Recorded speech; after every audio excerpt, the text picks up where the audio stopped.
Hey everyone, it's Brett Holland, and this is my micro lesson on rate of force development. There's two goals really to this lecture. One is to be able to define the rate of force development, and two, to name some of the underlying physiological mechanisms which contribute to the rate of force development. Now, bright slides, that's going to mean important material, take-home message of the micro lesson. Now, rate of force development, the definition is pretty simple. It's simply a change in force over a change in time. It's being used more and more to measure explosive capabilities of athletes and also of patients. And there's a lot of advantages to measuring the rate of force development compared to something like a maximal voluntary contraction, which you could think of as maximal strength testing.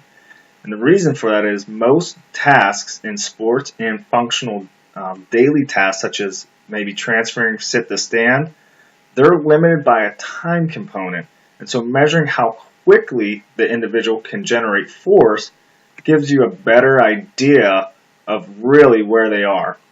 In addition to that, it's also more sensitive to changes in neuromuscular function, meaning, and I'll give you a good example, is in Olympic lifters, when they train and enter a period of overtraining, maximal voluntary contraction really doesn't change much, but their rate of force development decreases with greater fatigue. And so we're finding it's a little more sensitive to neuromuscular function.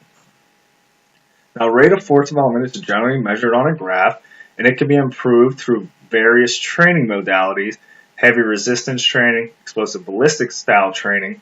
You could see this is a pre and post resistance training study where pre-training they're a little more to the right, and then post-training you can see the graph they produce not only greater maximal force, but it also shifted to the left, indicating a greater rate of force development. Now, rate of force development has a lot of underlying mechanisms, and we'll touch on a few of these. So realistically, you can break these underlying mechanisms down into two components. You have neural determinants, and then you have muscular determinants. Now, neural determinants include things like discharge rate. So if the discharge rate from your nerves increases, you're going to have a greater rate of force development. Same thing with muscle activation. The more muscle activation equals a greater rate of force development. And these play a large role, especially during early time periods, say that 0 to 75 milliseconds on that graph. Now, muscle determinants include things like fiber type.